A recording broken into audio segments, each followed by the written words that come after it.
पूर्वाचार्यं श्रुतभाष्यं भगवन्तौ पुनः पुनः ईश्वरो गुरुरात्मेति मुक्तिभेदविभागिने व्योमवद्व्याप्तदेहाय दक्षिणामूर्तये नमः। ओम शांति शांति शांति। कौन बल्ली है जी?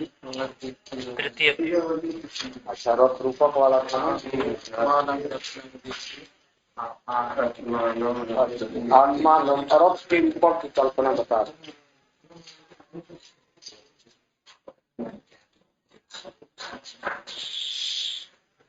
आत्मानं रथिनं विद्धि शरीरं रथमेव तु बुद्धिं तु सारथिं विद्धि मनः रथम्।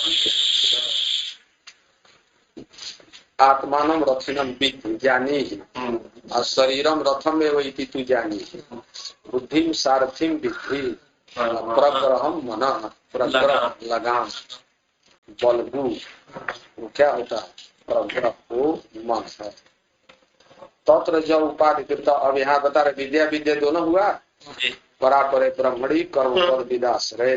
कर्म विद आश्रित हो गया अपर ब्रह्म, ब्रह्म विदाश्रय ब्रह्म विदाम आश्रय परम, कर्म विदाम आश्रय अपरम। यही दोनों जो है रितम पिबंतों का, रितम पिबंतों कौ दो परापर ब्रह्म गुहाम प्रविष्ट पर ब्रह्म अपर ब्रह्म। इसे रितम पिबंतों का यहाँ कौन व्याख्यान के ब्रह्म सूत्र शांकर भाष्य में इसका जो है गुहाधिकरण में, गुहाधिकरण प्रथम अध्याय में है, उसमें बहुत काफी विवेचन किया है कि छाया वाला कौन है, बुद्धि है, पुरुष है। यही यहाँ पर तो हो गया पर ब्रह्म अपर। तो पर ब्रह्म जो है वहाँ पे स्वरूप प्रविष्ट है और अपर ब्रह्म जो है उपाधिकया प्रविष्ट है। तो सोपाधिक निरुपाधिक दोनों ब्रह्म वहाँ पर है। कहा दो कैसे हो गए? एक ही चैतन्य बुद्धि रूप गुफा में अवस्थित है। उसी चैतन्य को निरुपाधिकतया जब दृष्टि करेंगे ना तो क्या कहलाएगा? पर ब्रह्म कहेगा। और उसी पर ब्रह्म को बुद्धि के सहित जब दर्शन करेंगे, दृष्टि करेंगे, तब वही है पर ब्रह्म। और दूसरे लोगों के मत से दो ही होगा। पर ब्रह्म अंतर्यामित्व न वहाँ प्रविष्ट है।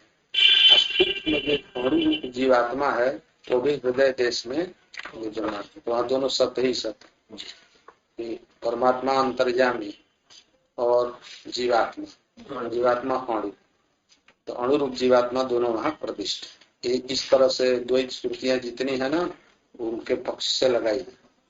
और द्वैत में कहेंगे कि चूंकि जीवात्मा व्यापक है, परब्रह्म स्वरूप है, अतः ये द्विधा प्रवेश कैसे होगा? द्विधा प्रवेश अंतःकरण बुद्धि में नहीं होगा तो द्वार सुपर्णा रितम पिबंतौ बुद्धि कैसे लगेगी? अंतर्जामित्व न प्रवेश होना चाहिए कि जो जीवात्मा को रित पान में, कर्म फल के पान में प्रेरणा देता है, प्रकाश करता है, वो अंतर्जामी हुआ। रितपान करता जो है जीवात्मा हुआ। यदि एक ही चैतन्य हो तो या तो अंतर्जामीय बनेगा या तो भोक्ता ही बनेगा। दोनों कैसे उत्पन्न होगी? उपाधि। एक ही उपाधि है, एक ही उपाधि है अंतःकरण। एक ही चैतन्य है ब्रह्म। अब एक ही चैतन्य एक ही उपाधि तो कैसे अंतर्जामीय हो गया, जीवो हो गया और शुद्ध तुरियो हो गया। एक ही में कैसे कल्पना? एक व्याकरण पढ़ाया जाता है निजौ चत्वारा एकाच। निज है, निज निज धातु, निज धातु में पैठ एकाच है, एक ही है। अरे जो हले है न हले बीच में एक है, एक है। भाष्यकार कहते हैं कि चार है। कैसे भाई चार हो गया? तो निज एक एक एकाच न के हटा के ईज, ईज दूसरा हुआ, निज तीसरा हुआ और ई नकार को हटा दीजिए, जकार को हटा दीजिए, नी जो है चौथा। तो निजौ चत्वारा एकाचो अतिदेश करके हम लोग पढ़ाते व्याकरण। उसी तरह से भी एक ही उपाधि बुद्धि है, एक ही शुद्ध चैतन्य। जब तो उपाधि पर से एकदम दृष्टि हटा दें, शुद्ध चैतन्य एक है, बुद्धा बुद्धि कुछ उसकी उपाधि नहीं है, तो तुरीय चैतन्य। उसी अंतःकरणावच्छिन्न चैतन्य में बुद्धि करनी है। नेदम अंतःकरणावच्छिन्नम चैतन्यम उपहितम अपितु व्यापकम सर्वत्र व्यापकम, इस प्रकार की दृष्टि करेंगे। देखा जैसे किसी आदमी का खाली काशी जी के मालिक नहीं है, ये ब्रह्मांड के मालिक, तो काशी के परिच्छिन्नत बुद्धि हट गई और व्यापक बुद्धि आ गई। ये अंतःकरण के भीतर जीवात्मा है, अंतःकरण से उपहित नहीं है जी, व्यापक है, इसका दूर दूर तक शोर शराबा है, तो शुद्ध हुआ, एक शुद्धत्व न प्रदेश। आज जब अज्ञान का न अंतर्भाव है, अज्ञान का न जन है अंतःकरण, जद अंतःकरणावच्छिन्नम चैतन्यम तद माया अवच्छिन्नम वर्तते, माया से अवच्छिन्न चैतन्य है। इस प्रकार की बुद्धि करेंगे तो अंतर्यामित्व न प्रदेश। आज जब अंतःकरण उपहितम चैतन्यम तद अस्ति तो साक्षित्व न प्रदेश, व्यपदेश खाली करना है द्वितीय। आज जब अंतःकरण विशिष्टत्व न दृष्टि करेंगे तो जीव बुद्धि हो, समझ गया ना। तो इस तरह से एकधा प्रवेश, द्विधा प्रवेश, त्रिधा प्रवेश की उत्पत्ति अद्वैत में की जाती है। अब आगे वाला कहते हैं कि तत्र जब उपाधिकृत संसारी विद्या विद्यो अधिकृत मोक्ष गमनाय संसार गमनाय च तस्य तदुभय गमने साधनो रथ कल्पते। और कि आत्मा को रथ बनाया, शरीर को रथ, तो रथ गमन करता है। ये शरीर गमन करने के कारण क्या है? रथ की कल्पना की। वो रथी कौन है? तो आत्मान रथिनम, इस रथ पर सवार होकर के चलने वाला कहलाता है रथी। रथ से अस्थिति रथी स्वामी, रथ स्वामी। रथी का मतलब ही नहीं होता है कि रास्ते में रथ जा रहा है, 10 मिनट के लिए किराया देके बैठ गया तो रथी हो गया, नहीं। रथ स्वामी, जिसका रथ है, खरीद बिक्री करने में समर्थ है, तोड़ने फोड़ने बनाने में जो समर्थ है, जिसके घोड़े उसमें लगे हैं, जब संबंधी सारथी उस पर बैठा है, वो रथी कहलाता है, रथ स्वामी। हो गया ना। तो वो बता रहे कौन है? जब उपाधि संसारी, अंतःकरणादि उपाधिकृत जो संसारी, उपाधि अंतःकरण कहेंगे तो अनेक जीव, जीव जो है अज्ञानोपहित चैतन्य है, तो एक जीव, अज्ञान ही उपाधि जीव की होगी ना, अनेक एक जीव, सर्व अज्ञान से उपहित चैतन्य एक जीव। उसमें दो पक्ष है, आवृत और अनावृत। और अंतःकरण अवच्छिन्न चैतन्य है, उसमें अनेक जीव हो गए। अंतःकरण अवच्छिन्न चैतन्य में दो मत, एक है प्रतिबिंब और दूसरा अवच्छेद। अंतःकरण प्रतिबिंबित चैतन्य जीव, अंतःकरणावच्छिन्न चैतन्य जीव। तो ये में ये सोपहित काला जब उपाधिकृत संसारी, उपाधिना कृत उपाधिकृत, इस संसारी का नाम और रूप दोनों उपाधिकृत है। कृत माने जन्म, तो जीव जन्म तो होता नहीं है। उपाधि से कृत जब संसारी जीव विद्या विद्योर अधिकृत, विद्या ज्ञानम उपासना च, अविद्या कर्म, कर्म और उपासना में अधिकृत जो जीव है। विद्या विद्यो अधिकृत, शास्त्र ने विद्या में भी और अविद्या में भी अधिकृत किया, ईशावास से और मंत्र दोनों के द्योतक हैं। और विधायक शास्त्र तो अलग है ना, तम उपासित, तम तन्वेष्टव्यम, तद विजिज्ञासितव्यम इत्यादि वाक्यों से आत्मावाद द्रष्टव्य विद्यायाम अधिकृत, स्वर्ग कामो जजेत इत्यादि अविद्यायाम अधिकृत। तो कर्म प्रतिपादक मंत्रों के द्वारा अविद्या में अधिकृत जो जीव और उपनिषद प्रतिपादित मंत्रों के द्वारा, उपनिषदोक्त मंत्रों के द्वारा विद्या में अधिकृत जीव, यही दो है। विद्या विद्यो अधिकृत, तो ये विद्या में अधिकृत है, रथ पर बैठ गया, शरीर रथ पर, तो किधर ले जाएगा? मोक्ष की तरफ। अविद्या में अधिकृत यदि शरीर में बैठेगा तो किधर जाएगा? संसार में। संसार गमनाय मोक्ष गमनाय, वाह, दोनों अर्थ लगाते। विद्या विद्योर अधिकृत मोक्ष गमना, तत्र विद्याधिकृत मोक्ष गमनाय, अविद्याधिकृत संसार गमनाय च संसारी, तस्य संसारिणः तदुभय गमने साधनो रथः तस्य अधिकारिणः विद्यायाम अधिकृतस्य विद्यायाम अधिकृतस्य अधिकारिणः संसार गमनायापि साधनम रथ शरीरम में रथ, शरीर से ही संसार में गमन करेगा और शरीर से ही मोक्ष के प्रति गमन करेगा। साधन धाम मोक्ष कर द्वारा है।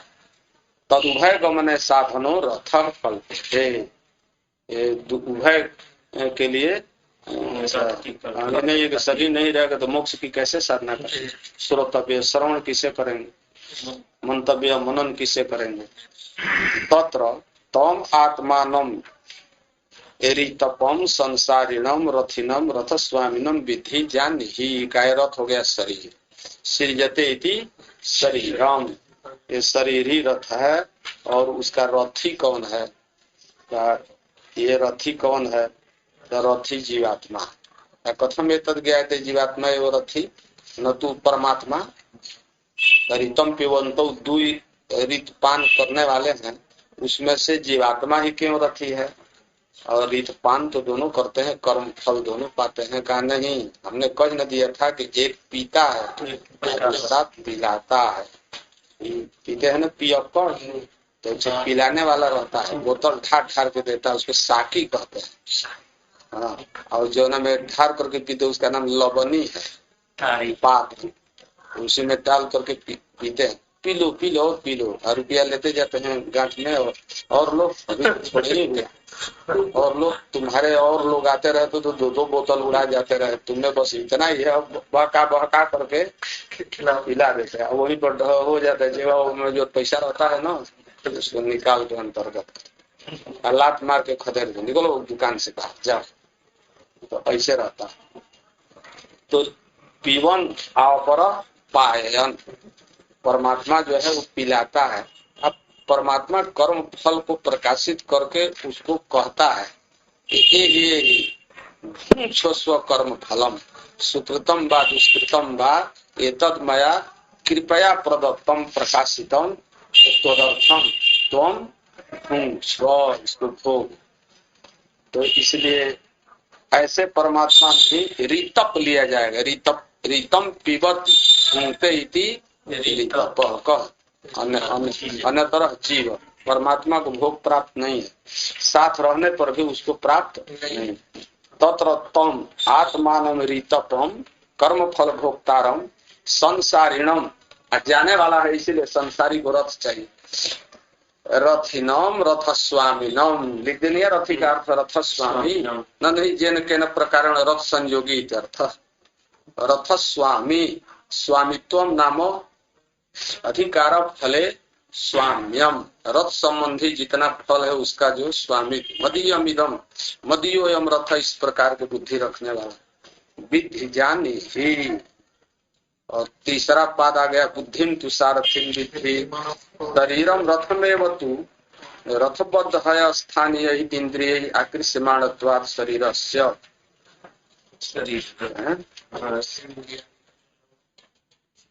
शरीरम रथमेव तु, शरीर ही रथ है, रथी हो गया संसारी। और शरीर में रथ की कल्पना क्यों किया? का रथ जैसे घोड़ों के द्वारा जिधर जिधर घोड़े जाते हैं उधर उधर रथ को क्या करते हैं? फिक्स करके ले जाते हैं।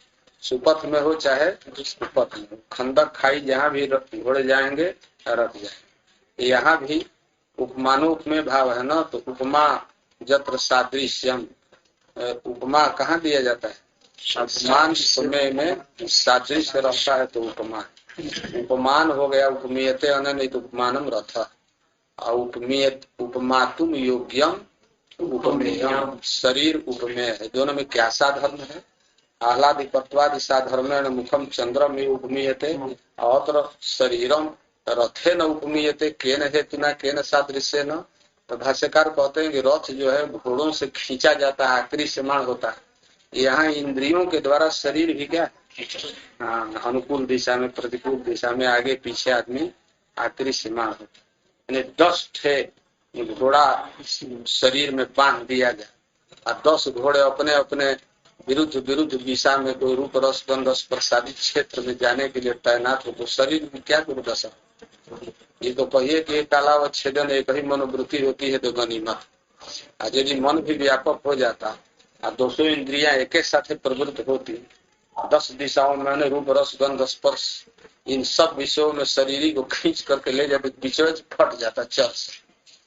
कोई इंद्रिया पर इधर पूर्व देखो, कोई कहता है कि गंध सुनो, कोई कहता है रूप देख लो, रस का ग्रहण करो।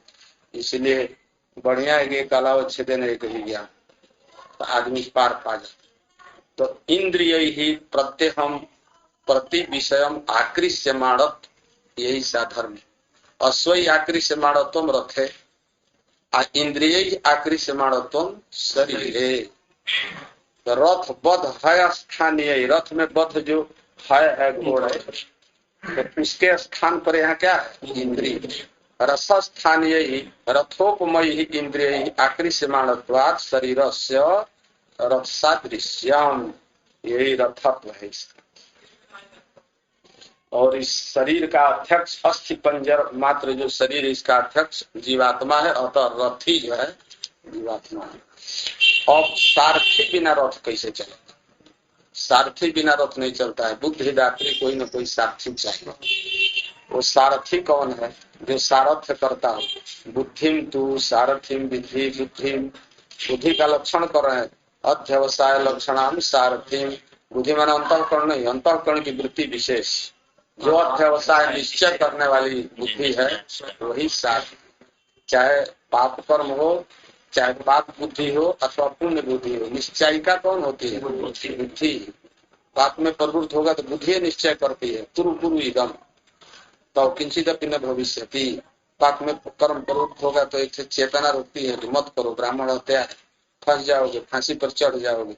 फिर जो दुर्बुद्धि निश्चय करती है फांसी पर कौन चढ़ाएगा, दरोगा को दे देंगे, केस खा जाएगा, हाई कोर्ट में लड़ करके देख लो, देखा जाएगा। अभी मारो इसको, बहुत शैतान, आदमी गोली मार देता है, बाद में फंसता है। किंतु निश्चयिका जो है पाप कर्मण व पुण्य कर्मण व समय व कर्मण, बुद्धि ही निश्चयिका होती है। आत्मा बुद्धि के सारथ्य से प्रवृत्त है, इसलिए बुद्धि को सारथी, मन को सारथी नहीं कहा। मन को सारथी में प्रवृत्ति नहीं होगी, वो तो संकल्प विकल्प करता रह जाए और तब तक मौका चुक जाए। से निश्चय तत्वावगाहिनी जो बुद्धि है वो सारथी है। मन को क्या कहा? लगाम का।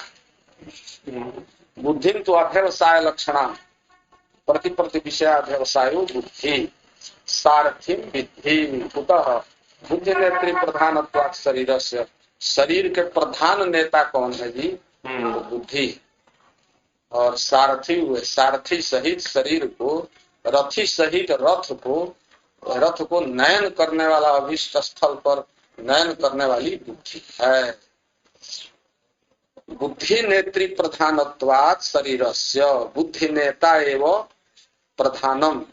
बुद्धि नेत्री है ना, बुद्धि जो नेता, और बुद्धि नेत्री एवं नेता एवं प्रधानम, नेत्री एवं प्रधानम जस्य शरीरस्य। बुद्धि नेता है वही प्रधान।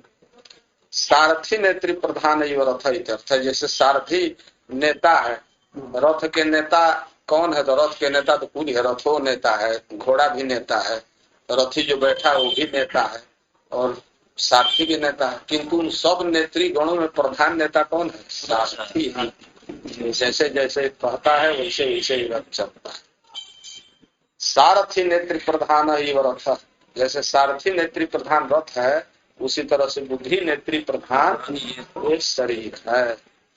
सर्वम ही देहगतम कार्यम बुद्धि कर्तव्यम एवं प्राण भवती। जितना भी देहगत कार्य है, उठना बैठना चलना, शुभे कर्मण प्रवृत्ति अशुभे कर्मण प्रवृत्ति, ये सब बुद्धि के योग से ही होता है। बुद्धि मंत्रणा देती है पूर्व पूर्व, तब मनुष्य जो है करता है। महाराज जी यहाँ पर जो ऊपर कही गया है, हाँ, संसारी विद्या विद्यो अधिकृता मोक्ष गमनाय संसार गमनाय चार तस्य उभय गमन साधनों। तो बुद्धि जब है रत्नम, उसमें रत्नम आत्मा ही है। हाँ, रथी आत्मा हो गया, रथी आत्मा हो गया, जीवात्मा हो गया, तो बुद्धि उसकी साथी हो गई। साथी हो गई तो बुद्धि अपनी हिसाब से चलेगी, उसके आत्मा की न आत्मा के हिसाब से चलेगी न अपने हिसाब से चलेगी। बुद्धि को प्रश्न है कि बुद्धि है तो किस प्रकार की बुद्धि सारथी है? यहाँ तो केवल एक बुद्धि न कह दिया, अनंता बुद्धय भवंती प्रतिपुरुषम भिन्ना भिन्ना। और बुद्धि जाएगी तो गमन करने वाला कौन है? बुद्धि। अब उसमें आगे कहेंगे कि यदि वो बुद्धि सदरूप है तो सत्कर्म प्रवृत्त कराएगी। असद है कहने का मतलब कि बुद्धि में संस्कार बैठा हुआ है। जीवात्म कृति जितना संस्कार है सब उस बुद्धि के भीतर। तो यदि रजस तमस प्रधान वाली बुद्धि होगी ना तो जीवात्मा को संसार की तरफ करेगी। सत्व गुण संपन्न वाली शुद्ध बुद्धि जिसके सारथी हो जाए, निष्काम कर्मोपासना अनुष्ठान के द्वारा जिसने बुद्धि को शुद्ध कर लिया तो सारथ्यम। पहले जब ये सब निष्काम कर्म नहीं किया था तो बुद्धि मलिन थी, जैसे जैसे इच्छा वैसे वैसे घुमाई फिराई। निष्काम कर्मानुष्ठान उपासना से जब बुद्धि शुद्ध हो गई, इदानी में कि सही वो बुद्धि सारथी, किंतु अब बुद्धि बदल गई, सर्व संस्कार खत्म हो गए। तो शुद्ध बुद्धि सारथी जब रहेगी तो किधर प्रेरणा देगी? मोक्ष के उपाय में साधन। श्रोतव्यम त्वया इदानीम मंतव्य आत्मा निध्यास्तव्य आत्मा, इस प्रकार से बुद्धि देगी। तो बुद्धि की प्रेरणा। अब रह गया कि बुद्धि जब तक से प्रेरणा नहीं देगी ना, न संसार में प्रवृत्त हो सकता न मोक्ष में प्रवृत्त। अंतर इतना है कि रजस तम से रहित बुद्धि, सत्व गुण प्रधान वाली बुद्धि अपेक्षित है मोक्ष। तस्माद वही प्रेरणा देगी। एक एक प्रकार की प्रेरणा नहीं है, ये तो केवल ही कह दिया कि सभी शरीर रथ, आज जितने जीवात्मा है सब रथी। सब जीवात्माओं को प्रेरणा देने वाली बुद्धि क्यों शुभ ही प्रेरणा नहीं देती है? क्यों अशुभ प्रेरणा नहीं देती? संस्कार से भरी हुई जैसी जैसे बुद्धि है वैसे उसे प्रेरणा देगी। तो रत्नम केवल साक्षी मात्र। जीवात्मा रथी का है, साक्षी है, केवल उस समय साक्षी नहीं है, उस समय अध्यास में है। बुद्धि के धर्म को अपने में अध्यास कर लिया। शुद्धो बुद्धो हम शुद्धोस्मि इति मन्यते। जब तक बुद्धि है तब तक उस जीवात्मा में अध्यस्ते न है। तो यदि शुद्ध बुद्धि है तो शुद्ध समझता है अपने को, और शुद्ध बुद्धि है तो ये बुद्धि सोच रही है, ऐसा नहीं जीवात्मा सोचता मैं सोच रहा हूँ इस प्रकार। ये तो रूपक के द्वारा भी भेद बताना एक तात्पर्य है कि रूपक बता देने का अर्थ है कि बुद्धि से हम पृथक हैं, रथी हैं, इस बुद्धि को जागृत। लोक में जो है ना, बुद्धि से पृथक आदमी को कहाँ अपने को समझता, कहता रहेगा मम बुद्धि। जो बुद्धि का धर्म जो है वो अहम सुखी, अहम दुखी, अहम कर्ता, अहम गच्छामी सब अपने में धारण करता, साक्षी है वस्तुतः।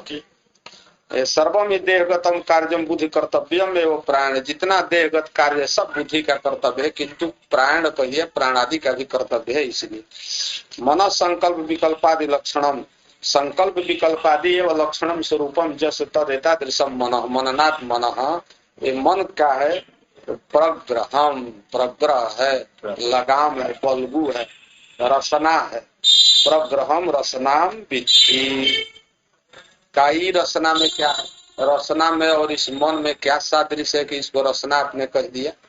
का रसना इसलिए है कि जो घोड़े हैं ना उनके मुंह में लगाम दे दिया और मुंह में लगाम धरा दिया गया और फिर उसको पकड़ लिया। 4 घोड़े हो चाहे 10 घोड़े हो, और जब चाहता है तब ढीला कर देता है, जब चाहता है तब लगाम खींच लेता है। लगाम खींच लेगा तो घोड़े खड़े हो जाते हैं।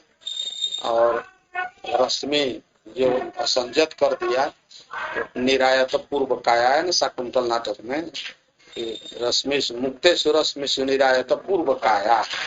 रश्मि छोड़ दिया, ढीला कर दिया तो चौकड़ी मार करके घोड़े बढ़ते। तो मन यदि ढीला हो गया तो इंद्रियां कहाँ जाएंगे इसका कोई ठिकाना नहीं। रूप रसादि विशेषु पारम गमिष्यन्। तो मन के ही कारण संयम असंयम दोनों किसके ऊपर? मन के प्रग्रह का काम करता है। मनसा ही प्रगृहीतानि श्रोत्रादीनि करणानि प्रवर्तन्ते। मनसा ही प्रगृहीतानि अधिष्ठितानि। मन के द्वारा गृहित इंद्रिय अर्थात मन को छोड़ करके इंद्रियां नहीं प्रवृत्त होती। मन के प्रगृहित मनसा अधीनानि अर्थ मनसा अधिष्ठितानि इंद्रियाणि श्रोत्रादीनि करणानि विषयेषु प्रवर्तन्ते। अतः रसनैव अश्वा इव, रसनया अश्वा इव। रसना से प्रगृहित घोड़े चलते हैं, बिना लगाम के तो घोड़ा रथ में जुड़ेगा कैसे? और कुछ थोड़े बंधन होता है। गर्दन उर्दन में बांध दीजिए, लेकिन वो गर्दन में बांध देने से वो बस में आएगा घोड़ा, जब तक से लगाम नहीं रखेंगे। और ये बैल वैल है तो इसमें तो नाथ करके रखते हैं, नाक में नाक देते हैं। घोड़े के नाक नकेल नहीं डाली जाती, उसके मुंह में लगाम से रखते हैं। अतः मनसा ही प्रगृहीता श्रोत्रादीन इंद्रिया प्रवर्तन्ते रसनया इव अस्वाहा। ये हो गया रूप। अब आगे चलिए, अभी रथ चाहिए, मार्ग है, घोड़ा है, इंद्रियाणी हयान्याहु, हयान इंद्रियाणी आहु। विद्वान लोग कहते हैं कि इंद्रियां ही घोड़ा है। विषयांश तेषु गोचरान तेषु इंद्रियेषु हयेषु अर्थेताम हयानाम गोचरा क्षेत्राणि कानि विषया। विषय इंद्रियों के जो विषय रूप रसादी हैं, यही उनके दौड़ने के लिए खेत है। और गोचर, गोचर का मतलब विषय। आत्मेन्द्रिय मनोयुक्तम भोक्ता, भोक्ता कौन है का भोक्ता तो कह दिया आत्मान रथिनम विधि का, वही रथी जो है आत्मा इंद्रिय मनोयुक्तम भोक्ता। इत्याहुर्मनीषिण विद्वांस मनसा ईषिण मनीषिण इंद्रियाणि चक्षुरादीनि दस इंद्रिया, दस इंद्रियाणि हयान आहु। आहु में दीर्घ रोरी से कलो धरलो पे पूर्व से दीर्घोण से दीर्घ। रथ कल्पना कुशला,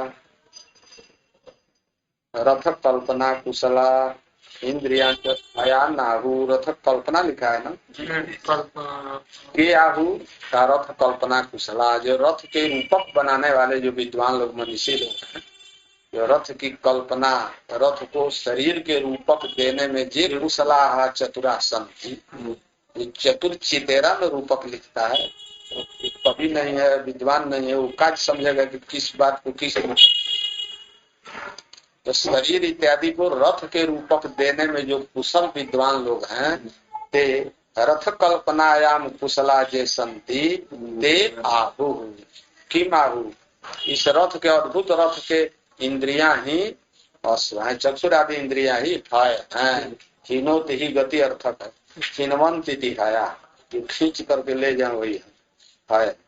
शरीर स्थाकर्षण सामान्य, शरीर रथाकर्षण सामान्य।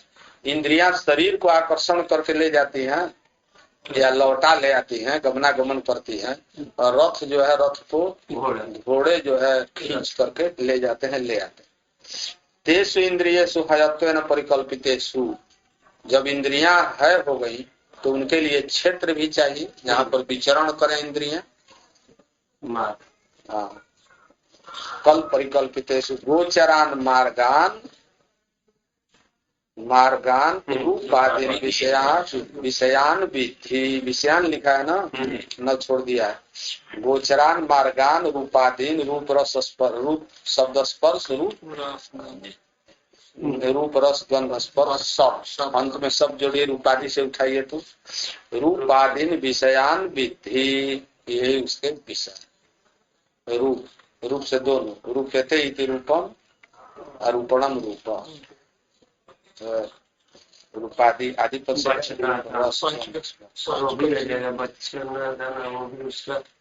आदि पर से कर्म इंद्रियों के लिए अलग होगा, इसके लिए अलग होगा।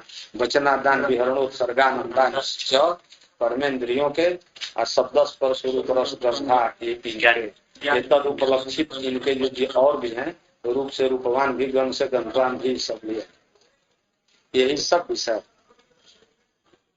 मार्गान रूपादीन विषयान विधि, कहेंगे कि इतना बड़ा भरी कल्पना किया, विषय तो दौड़ने के लिए तो कम जगह है, 5 ही है, रूप रस गंध स्पर्श, गिनती के 5 ही है। अब वचनादान विहरण सर्गानंदान इतना ही है नहीं, रूप रस गंध स्पर्श में सारा ब्रह्मांड आ गया इसमें, जो रूपवान है, जो रसवान है, जो गंधवान है। रूप रस गंध स्पर्श वायु भी आ गया, शब्द से आकाशादि और शब्द में रहने वाला आकाश का, आकाश भूत कहीं बंधन नहीं है। पंच महाभूत में जब तक से कोई गुण नहीं पैदा होता है, तब तक से इंद्रियों से ग्राह्य नहीं है। कथनचित कोई भूत इंद्रियों से ग्राह्य हो भी जाए तो बंधन का कैसे हेतु होगा? बंधन का हेतु कौन है? गुण। शब्द, कान को शब्द, शब्द का मतलब विकास में राम कृष्ण आदि शब्द है। एक से खड्ग, तुरग, कौन, सप्तम स्वर, पंचम स्वर, कितना कितना संगीत शास्त्र सब विषय, जितना वेदादि स्मृति इतिहास पुराण सब शब्द किसका विषय है? कान। तो वेदादि को छांट करके बाकी जो आत्म विषय शब्द को छोड़ करके, आत्म प्रतिपादक उपनिषद विद्या को छोड़ करके बाकी जितनी विद्या है सब शब्द का विकार है, वांग्मय। उसको सुनते सुनते तो अनेक जन्म बीत जाए। एक सांकरे भाष्य पढ़ते पढ़ते कई जन्म बीते, वेदादि शास्त्रों को पढ़ने में कितना बीते। आरूप का तो कहना नहीं, एक से एक गंधर्व का रूप, पितर का रूप, पृथ्वी का, मनुष्य का रूप, राजा का रूप, इंद्र का रूप, बृहस्पति का रूप, ब्रह्मा का रूप, न जाने कितना रूप है। तो रूप ऐसे कहने से लगता है कि छोटी सी तो है, छोटी है, यहाँ से लेकर ब्रह्मांड तक जितना रूप है। गंध एक है, ऐसे ऐसे दिव्य दिव्य गंधों का वर्णन है स्वर्ग में कि जरा सा नाक के बाहर से भी इतना दूर कर दिया जाए ना तो बेहोश हो जाए, कम मिले गंधवा। और रस के लिए तो रस का ऐसे ऐसे वर्णन है कि जीवा पर से सुन करके जीभ पर से पानी टप टप चूने लगे। और वो दुर्लभ रस, रूप, गंध, स्पर्श, स्पर्श स्पर्शे तो सब विषयों में प्रबल है। स्पर्शेंद्रिय इतनी प्रबल है कि बाकी सब इंद्रियों का विषय तो इंद्रियों में स्पर्श करेंगे तब न होगा। आई सर्वांग सुख की उपलब्धि स्पर्श इंद्रिय से। तो सभी विषयों में सबसे तीव्र और आसक्ति वाला विषय स्पर्श। इसीलिए कहीं एक जगह नहीं, त्वग मात्र त्वगेंद्रिय है। त्वगेंद्रिय का कौन स्थान है? सर्व शरीर वर्ती है। जो शरीर के एक देश वर्ती का ही हाल है, तो सर्व शरीर वर्ती जो इंद्रिय है उसको क्या क्या कराना। इसलिए यही सब विषय है। इनको जितना ही विस्तृत दिमाग से सोचेंगे ना उतना ही दिमाग में सही है। खाली गिनती मात्र से मत समझे कि 5 है और फिर तो ये हाथ में स्वर्ग रह गया, आधे हाथ में मोक्ष रह गया, इनको पार करना कठिन। तो रूपाधीन विषयान आत्मेन्द्रिय मनोयुक्तम भोक्ता कौन है? आत्मा। आत्मा यहाँ शरीर अर्थ में, अथवा आत्मा को भोक्ता में लगाइए। इंद्रिय मनोयुक्तम चैतन्य में लगाइए। आत्मा को शरीर से लिया, शरीर इंद्रिय मनो भी सहितम संयुक्तम आत्मानम भोक्ता संसारी त्याहुर मनुष्यण भी। आत्मेन्द्रिय मनोयुक्तम, आत्मा शरीर, आत्मा च इंद्रियाणि च मनांसि च मनश्च इत्यात्मेन्द्रिय शरीर मनोभि तद्युक्तम आत्मेन्द्रिय मनोभि युक्तम शरीरेन्द्रिय मनोभि सहितम इत्यर्थ संयुक्तम। द्रव्य और संयोग, आत्मा का शरीर के साथ संयोग, शरीर का इंद्रिय के साथ संयोग और इंद्रियों के मन के साथ। शरीर का संयोग किसके साथ है? इंद्रियों के साथ। इंद्रियों का संयोग मन के साथ। इंद्रियां विषय तक जाती हैं तो मन किसके साथ संयुक्त रहता है? इंद्रियों के साथ। और मन आत्मा के साथ। आत्मा के साथ शरीर तो संयोग संबंध से ही है। आत्मा का शरीर के साथ संयोग, शरीर का मन के साथ संयोग, मन के इंद्रिय के साथ संयोग, इंद्रिय का विषय। तो विषय इंद्रिय सन्निकर्ष हेतु है प्रत्यक्ष हेतु। और वेदांत परिभाषा हम लोग पढ़े कि खाली इंद्रिय का सन्निकर्ष विषय के साथ नहीं होता, मन का भी संसर्ग विषय के साथ होता। तो मन की क्या जरूरत है विषय के साथ संसर्ग करने की?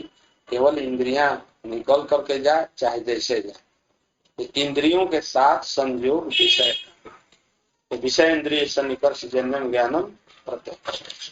वेदांत कहता है कि नहीं, इंद्रिय के साथ साथ मनो निकल करके जाता है, अंतःकरण निकल करके जाते। काहे के लिए निकलता है? इसको क्या जरूरत है?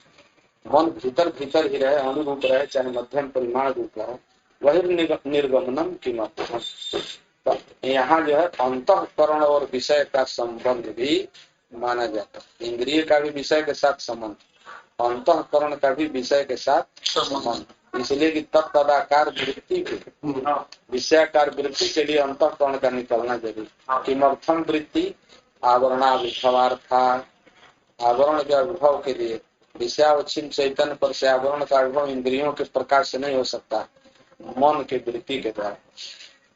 अथवा संग जो आत्मा है उसके संसर्ग के लिए, तो संसर्गार्था वृत्ति, और आवरणाभिभवार्थावृत्ति अथवा अंतःकरणावच्छिन्न जो परमात्मिक चैतन्य इसका विषयावच्छिन्न चैतन्य के साथ अभेदाभिव्यक्त अर्थावृत्ति 3 प्रयोजन, अभेद के लिए और आवरण के लिए संसर्ग के उपराग कराने। तो इसलिए यहाँ पर विषय के साथ जैसे इंद्रियों का संबंध है वैसे अंतःकरण का भी संबंध महान शास्त्रार्थ मतों के साथ होता है। विषयावच्छिन्न मानने की क्या जरूरत है? सब लोग विषयावच्छिन्न चैतन्य नहीं मानते, प्रत्यक्ष नहीं होता। आगे थे घटावच्छिन्न चैतन्य, पटावच्छिन्न चैतन्य मान रखते हैं काहे के लिए? तो सबका उत्तर अलग है। यहाँ लिख रहे हैं कि संयुक्तमात्मानं भोक्ता इति, शरीर इंद्रिय मन से सहित जो आत्मा है उसी का नाम है। इसका मतलब कि भोक्तृत्वम कल्पितम पराधीनम शरीर इंद्रिय मनो ही अधिकृतम इत्यर्थ। वस्तुतः शरीर इंद्रिय मन से रहित आत्मा भोक्ता कहा। सांख्य मत में शरीर इंद्रिय आदि से रहित ही आत्मा क्या है? भोक्ता। भोक्तृत्वम तत्र स्वाभाविकम, यह भोक्तृत्वम कल्पितम। शरीर इंद्रिय के साथ होने के कारण ही भोक्तृत्व आत्मा में है स्वभावतः। कहाँ पर? सांख्य में भोक्ता मान लिया है ना, कर्तृत्व कल्पित। उसका तत्व वही है कि भोक्ता भी तो उसका तत्व का माने तब हम लोग के यहाँ तो भोग कर्तृत्व अंतिम में बोला है ना, भोक्ता भी वो काल्पनिक ही है। कहाँ बोला है?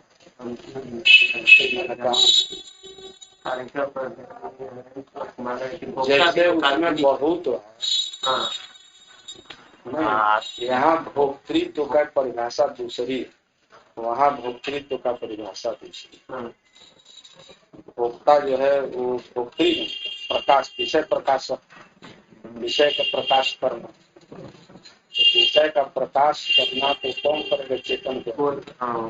इस तरह से वो भोक्तृत्व मान लिया है। और साक्षात प्रोमी एक इस प्रकार की बुद्धि तो बुद्धि की उसको अपने में अध्यारोपित किया है।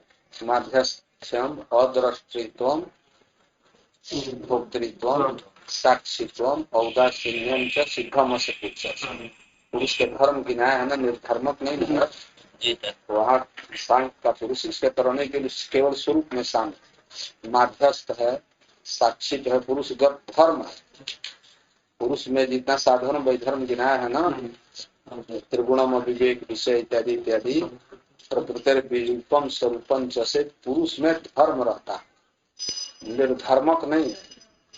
निर्लेप पुष्कर पलाश के तरह है, ज्ञान रूप है, इतने में है अद्वैत का तात्पर्य।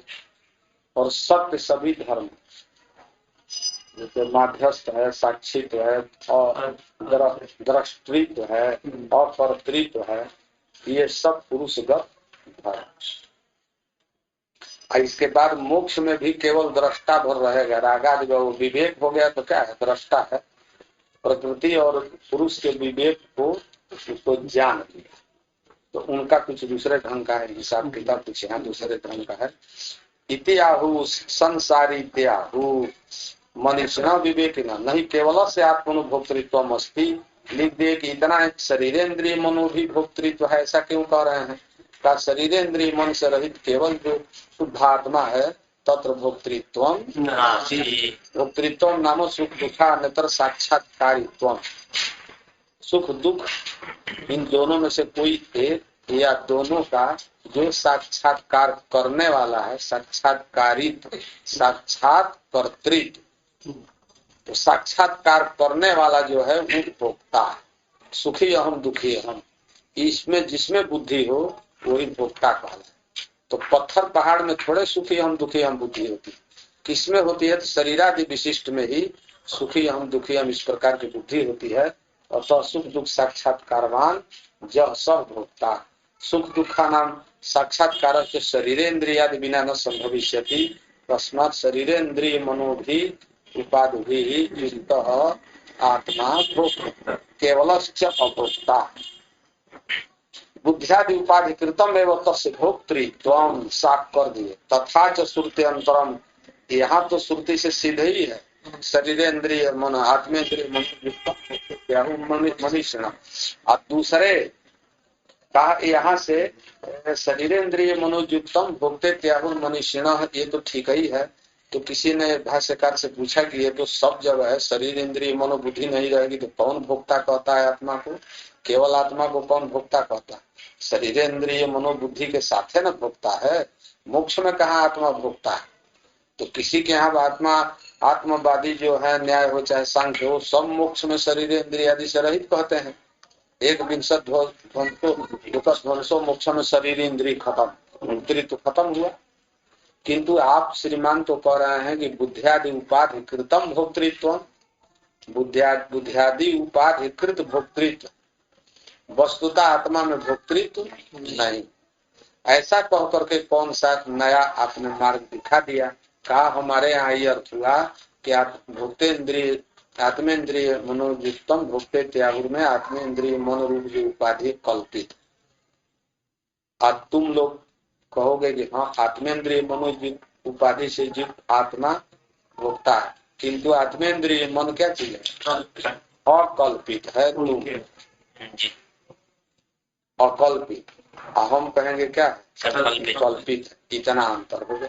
क्या कल्पित अकल्पित मान लेने से कोई भेद हो? मोक्ष काल में अकल्पित रहेगा तभी नहीं है, विश्लेष से वो मोक्ष। अकल्पित आत्मेन्द्रिय मनुष्य सत्य ही रहे, आत्मा के साथ उसका संश्लेष न रहे तो आत्मा मुक्त है। पड़े रहे संसार में आत्मेन्द्रिय शरीर अपने अपने तत्व में उपादान हेतु में विलीन हो जाए, हमको तो बाधा नहीं दे जाती तो सत्य रह जाएगी तो क्या हानि। आप तो मोक्ष लेते हैं तो सारे संसार को चौपट करके मोक्ष लेना चाहते हैं कि हमारे तत्व ज्ञान से समस्त संसार का बाध हो गया और केवल तब हम मोक्ष लेंगे। कहा इसीलिए कि तत्वमसि कहता है कि ब्रह्म वृत्ति ही मोक्ष है, ब्रह्मावाप्ति मोक्ष है। और ब्रह्मेतर बुद्धि यदि कहीं भी रह गई तो जीवात्मा मुक्त नहीं होगा।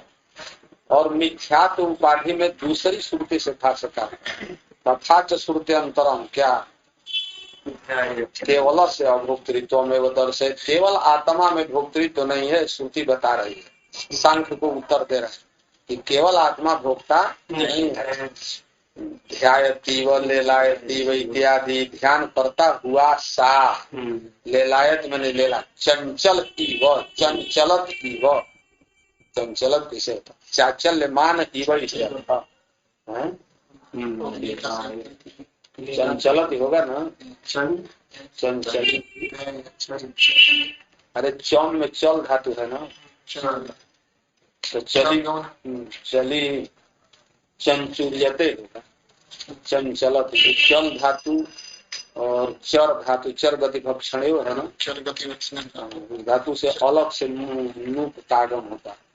नुगतो नास्कांत से नहीं होगा, उसमें पदी नाम से नूप का आगम होता। चंचल लेलायती मैंने चंचल के तरह दिखाई देता है, ध्यान करता हुआ सा दिखाई देता है।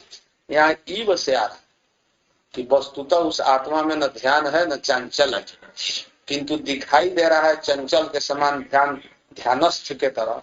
ये ध्यान और चंचल आया कहाँ से? उपाधिकृत है अर्थतः। एवं च सति पक्षमाण रथ कल्पनया वैष्णवस्य पदस्य आत्मतया प्रतिपत्ति उपपद्यते नान्यथा स्वभावानतिक्रमात्। इस प्रकार से रथ की जब कल्पना कर दिया तो सारी बातें साफ साफ मालूम हो कि रथ से रथी पृथक है और उसका प्रग्रह अलग है, सारथी अलग है, विषय अलग। उसी तरह से यहाँ पर भी शरीर रथ है तो इसका रथी आत्मा है, रथ और शरीर, रथ और रथी का भेद है, मन और बुद्धि सारथी है, मन प्रग्रह है। अर्थात इन सबों रथ के जितना सामग्री है ये सब से पृथक आत्मा। और भोक्ता शरीरेन्द्रिय मन से युक्त होगा, मैंने लगाम से युक्त, और रथ से युक्त, और बुद्धि है ना इंद्रिय, घोड़े से युक्त, प्रग्रह से युक्त, बुद्धि से युक्त और रथ से युक्त जो रथी भोक्ता कहला है। भोक्ता मैंने गमन करता है, संसार लोकात लोकांतर गमन करता है। आत्मेन्द्रिय मनो रथ पूरा जब युक्त रहेगा ना तब भोक्तृत्व इसमें आए। केवल से च भोक्तृत्वम शासितम, वक्षमाण रथन कल्पनया वक्षमाण रथ कल्पनया वैष्णव से पदस्य विष्णु व्यापकत्वात् परमेश्वरः परब्रह्म परमेश्वरः तस्य पदस्य आत्मतया प्रतिपत्ति तस्य पदस्य प्रतिपत्ति प्रतिपत्ति प्राप्ति व ज्ञानम का ये वैष्णव पद की प्रतिपत्ति उत्पन्न होगी तो केन रूपेण वैष्णव पदम अहम प्रपद्ये विष्णु अहम प्रपद्ये ब्रह्म अहम प्रपद्ये इस प्रकार से नहीं ब्रह्मैवाहम ब्रह्म प्रपद्ये ब्रह्मैव सन ब्रह्म आपेति आपनोति इति श्रुते आत्मते अद्वैत एक वाक्य से भेद हो गया ना। वैष्णव से पद से प्रतिपत्ति ही प्राप्ति ही उपपद्यते केन रूपेण प्रतिपत्ति आत्मतया आत्मैव ब्रह्म ब्रह्मैव आत्मा ये तत्वमसि हम ब्रह्मास्मि के अनुरोध से दिख रहे हैं। आत्मतया प्रतिपत्ति रूपस्ते नान्यथा अन्यथा प्रतिपत्ति नहीं हो सकती। क्यों नहीं हो सकती है कि स्वभावतः आत्मा और परमात्मा एक है और स्वभाव का अतिक्रमण नहीं हो सकता। स्वभाव अनति प्रमाद हो गया नहीं। अब बस यही छोड़ते हैं। जस्ट तो विज्ञानवान काल उठाएंगे।